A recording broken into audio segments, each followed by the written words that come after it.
Hai semua, saya Cikgu Syaza dan ini adalah video terakhir kita bagi subtopik 2.2 Pergerakan dan Pertukaran Gas dalam Badan Manusia. Kali ini, kita akan belajar tentang kepentingan adaptasi struktur alveolus untuk meningkatkan kecekapan pertukaran gas dalam manusia. Terdapat 4 adaptasi struktur alveolus. Yang pertama, ketebalan dinding alveolus dan kapilari darah. Kedua, kelembapan dinding alveolus. Ketiga, luas permukaan alveolus. Dan yang terakhir adalah jaringan kapilari yang meliputi alveolus. Yang pertama sekali adalah ketebalan dinding alveolus dan kapilari darah. Seperti yang diketahui, alveolus dan kapilari darah mempunyai dinding yang sangat nipis yang terdiri daripada satu lapisan sel sahaja. Menakjubkan bukan? Dan struktur ini amat memudahkan dan meningkatkan kadar resapan gas merentasi dinding alveolus dan kapilari darah.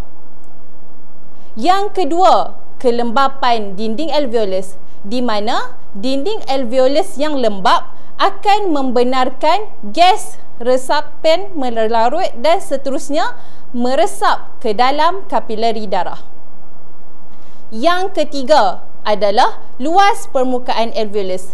Seperti yang diketahui, peparu mempunyai berjuta-juta alveolus yang menyediakan luas permukaan yang besar untuk pertukaran gas, oksigen dan juga karbon dioksida.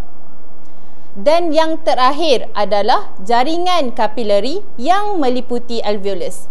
Alveolus diliputi jaringan kapilari darah yang sangat padat dan ini akan meningkatkan kadar pertukaran gas antara alveolus dan juga kapilari darah.